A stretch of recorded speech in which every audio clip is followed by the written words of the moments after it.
We provide you the platform to turn your dreams into reality. Give wings to your aspirations with KR Mangalam University.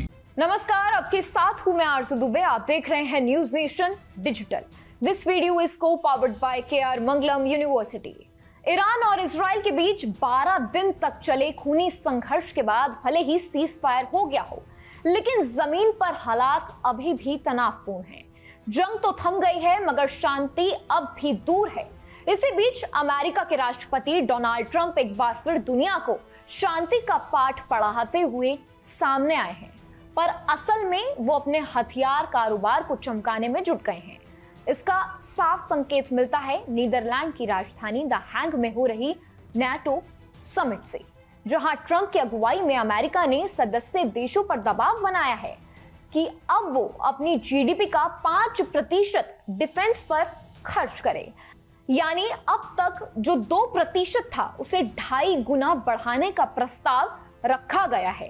Trump चाहते हैं कि 3.5% तो सीधा सेना और हथियारों पर खर्च हो और बाकी 1.5 साइबर सुरक्षा, लॉजिस्टिक और इंफ्रास्ट्रक्चर पर लगे। अमेरिका का कहना है कि बाकी देश बस मुफ्त की सुरक्षा का मजा ले रहे हैं, जबकि असली बोझ अमेरिका ढो रहा है। ये बात आंशिक तौर पर सही भी है, क्योंकि 2024 के आंकड़ों की बात करें तो कुछ नाटो देश 3% से ज्यादा रक्षा खर्च कर रहे हैं। वहीं स्पेन, इटली, कनाडा जैसे देश 2% से भी कम खर्चा कर रहे हैं, जिसमें स्पेन सबसे नीचे है, सिर्फ 1.5%।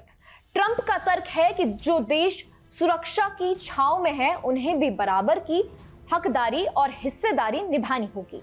लेकिन इस भारी भरकम प्रस्ताव ने नाटो के भीतर ही दायरा पैदा कर दिया है, जहां जर्मनी और नीदरलैंड जैसे देश अमेरिका के समर्थन में हैं, वहीं स्पेन और इटली जैसे देश इसका कड़ा विरोध कर रहे हैं। स्पेन के प्रधानमंत्री कह चुके हैं कि उनकी सरकार 2.1% से ज्यादा रक्षा खर्च नहीं उठा सकती। इन देशों की आर्थिक स्थिति और राजनीतिक गठबंधन पहले से ही कमजोर है। ऐसे में 5% का दबाव उनके लिए बोझ बन सकता है। साथ ही इस प्रस्ताव को लेकर समय सीमा पर भी विवाद है।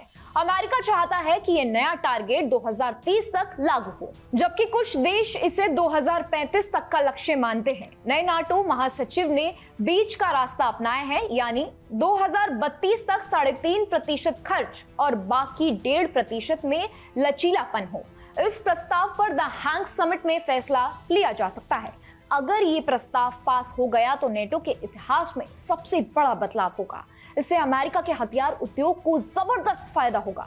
यूरोप की सैन्य ताकत बढ़ेगी, लेकिन कई देशों की अर्थव्यवस्था और राजनीतिक स्थिरता खतरे में पड़ सकती है।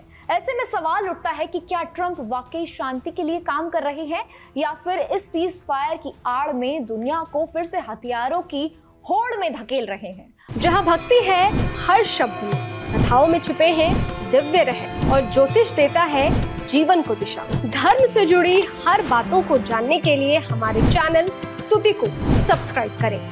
चैनल पर जाने के लिए इस लिंक पर क्लिक करें।